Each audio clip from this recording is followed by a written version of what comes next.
Hello students, chapter 15 में आगे अपना टॉपिक करते हैं। पासे को जब हम एक बार फेंकते हैं तो हमें पता है कि कुल परिणाम क्या क्या संभव है।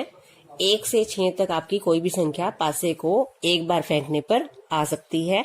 तो हमारे जो परिणाम है वो 6 हैं। कौन से? कि हम पासा फेंके तो इनमें से हमारी कोई भी संख्या आ सकती है। अब हम ये देखना चाह रहे हैं कि अगर हम एक पासे को 2 बार फेंके, या आप ये भी कह सकते हो कि 2 पासों को एक बार फेंक, सेम बात है वहां पे। या आप एक पासे को ले और 2 बार फेंक रहे हैं तो दोनों पर आने वाले परिणाम को नोट कर रहे हैं, या फिर आपने 2 पासे इकट्ठे फेंक दिए तो दोनों परिणामों को नोट कर रहे हैं।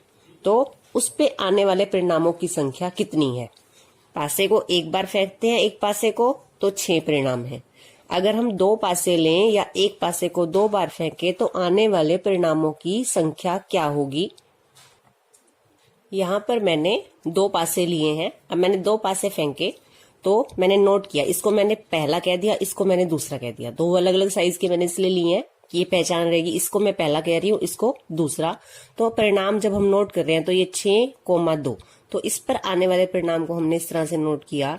पहला परिणाम मान लो मैंने लिखा 6,2 इस तरह से, क्योंकि 2 परिणाम नोट करने हैं। अब मैं फिर से इसको फेंकूंगी, फिर देखते हैं कि हमारा क्या आता है। अब मेरे पहले पर 5, दूसरे पर 1, तो इसको नोट करेंगे। मेरा परिणाम क्या आया? 5, 1। तो इस तरह से हम नोट करते जाएंगे। दोबारा से आप इसको फेंकोगे, आपका क्या आया? 2,4। तो हर बार क्या है, इस तरह से अलग परिणाम आते जा रहे हैं। हमने ये देखना है कि इनकी संख्या कितनी हो सकती है। इस तरह से जब हम 2 पासे को फेंकते हैं, या फिर आप इस तरह से भी कर सकते हो कि आपने एक पासा फेंका 2 बार, पहले क्या आया? 6, फिर क्या आया हमारा? 2।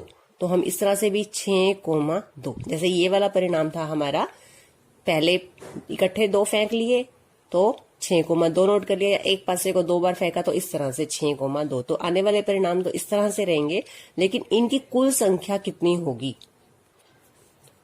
इन परिणामों को हम इस टेबल से समझेंगे। अब ये क्या है? ये पहले पासे पर आने वाले परिणाम और ये दूसरे पासे पर आने वाले परिणाम। अब हम ये मान लेते हैं कि अगर पहले पासे पर 1 आ रहा है तो दूसरे पासे पर भी 1 आया तो 1,1 इस तरह से होता है। पहले पर तो 1 आया, दूसरे पे 2 आया तो 1,2। इसी तरह से 1 के साथ 3 भी आ सकता है। तो इतनी जितनी पॉसिबिलिटी है वो हमने यहाँ पर सारी नोट कर ली कि पहले पर 1 रहे, दूसरे पर 1 से लेके 6 तक कुछ भी आ सकता है। अब हमने ये मान लिया कि दूसरे पासे पर क्या आ रहा है, पहले पासे पर क्या आ रहा है? 2, और दूसरे पासे पर चेंज होते जाएंगे तो हमारे जो आने वाले परिणाम है वो क्या होंगे? 2,1 या 2,2, 2,3। इससे हमें क्या पता चलेगा कि हमारे आने वाले कुल परिणाम कितने संभव हैं अगर हम 2 पासों को फेंकते हैं।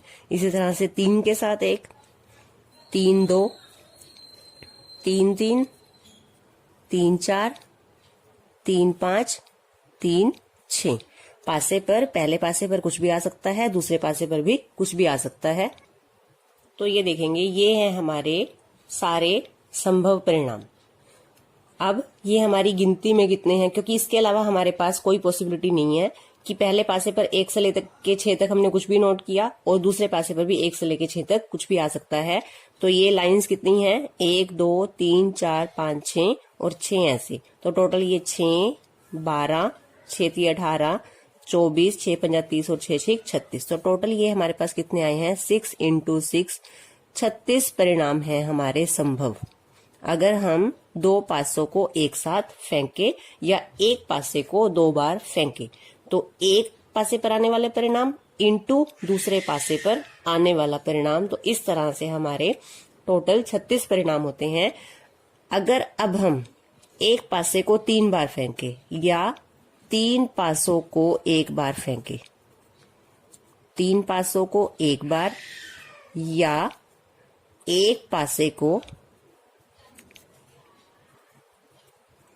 3 बार फेंके तो कितने परिणाम हैं? अब तो हमें समझ में आ गया होगा कि हम कैसे निकाल सकते हैं आने वाले परिणामों की संख्या, ये हम परिणामों की संख्या निकाल रहे हैं। परिणाम तो ये हैं 1 1 1 2 1 3, ये परिणाम है आने वाले। और संख्या कितनी है इनकी? 36। और यहाँ पे कितनी हो जाएगी? पहले पासे पर 6 होते हैं, दूसरे पर 6 होते हैं और तीसरे पर 6 परिणाम आ सकते हैं। तो ये हो जाएंगे हमारे 216 परिणाम। हमें अभी इनकी जरूरत नहीं है, अभी हमें सिर्फ 2 पासों वाले परिणामों की संख्या चाहिए, क्योंकि हमारे पास अभी तक यही क्वेश्चन है कि 2 पासों को फेंका जाता है। लेकिन अगर 3 पासों के फेंकने पर परिणाम निकालने हो तो 6 × 6 × 6, ये हो जाएंगे 216 परिणाम। इसी तरह से आगे देखते हैं कि जब हम एक सिक्के को एक बार उछालते हैं तो हमारे संभव परिणाम कौन से हैं? या तो हेड आएगा या टेल, या चित्त या पट। तो 2 परिणाम हैं हमारे, हेड और टेल। अब अगर 2 सिक्कों को एक बार उछाला जाए या एक सिक्के को कह लें 2 बार उछालें, तब हमारे कौन कौन से परिणाम संभव है?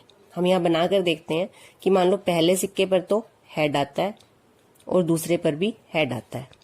पहले पर आप हेड ही रखो, दूसरे पे टेल आ सकता है, या फिर पहले सिक्के पर टेल, दूसरे पे हेड, और पहले पर टेल, दूसरे पर टेल। तो ये हमारे संभव परिणाम है। तो इन परिणामों की संख्या कितनी हो गई हमारी? परिणामों की संख्या हमारी हो गई 4। 4 कैसे आया हमारा यहाँ पे? पहले सिक्के पर कितने परिणाम संभव हैं? 2, दूसरे पे 2, तो 2 × 2 कितने हो गए? 4। तो परिणामों की संख्या कितनी होगी? 4। अब हम देखते हैं, अगर हम 3 सिक्कों को उछालते हैं तो परिणामों की संख्या कितनी होगी?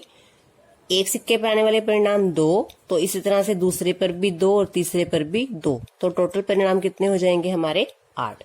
तो 3 सिक्कों को उछालते हैं या एक सिक्के को 3 बार उछालते हैं तो परिणामों की संख्या क्या रहेगी? 8। इसको इस तरह से भी कर सकते हैं, 2 की पावर 3। क्या मतलब है इसका? कि एक सिक्के पर आने वाले परिणाम कितने हैं? 2, और जितनी बार उछाला जाता है, जितने सिक्कों की संख्या है वो उसकी पावर बन जाएगी। तो इस तरह से भी कर सकते हैं 8। ऐसे ही पासे पर आने वाले परिणाम कितने हैं? एक बार 6। अगर पासे को 2 बार फेंका जाता है तो 6 की पावर 2 कितना हो गया? 36, या 6 × 6। 3 बार किया जाता है पासे को 3 बार, या 3 पासों को, तो 6 की पावर 3 कितना हो जाता है? 216 परिणाम। तो इस तरह से भी कर सकते हैं, या 6 की पावर 3 मतलब 6 × 6 × 6। तो ये है 3 सिक्कों को उछालने पर आने वाले परिणामों की संख्या 8 हो गई। अब इन परिणामों को एक बार लिख के भी देखते हैं कि कौन कौन से ये परिणाम हो सकते हैं। तीनों सिक्कों पर हेड आएगा, पहले दोनों पर हेड रखो, लास्ट वाले पर टेल, या फिर पहले पे हेड, इन दोनों को चेंज कर दो, ये हो जाएगा HTH। पहले सिक्के पर हेड आएगा, पीछे दोनों पर टेल आ सकता है। अब हमने पहले सिक्के पे अभी तक हेड रखा था, अब पहले सिक्के पर क्या कर दें? टेल। पीछे दोनों पर H हो सकता है, पहले पर आप टेल रखो, हेड और टेल हो सकता है। पहले पर टेल रखना है, टेल और हेड हो सकता है, या फिर पीछे वाले दोनों पर भी टेल हो सकता है। तो ये हमारे टोटल 3, 3, 6 और 2, 8। तो ये हमारे 8 परिणाम हैं, और ये कौन कौन से परिणाम संभव है ये हमने लिखा है।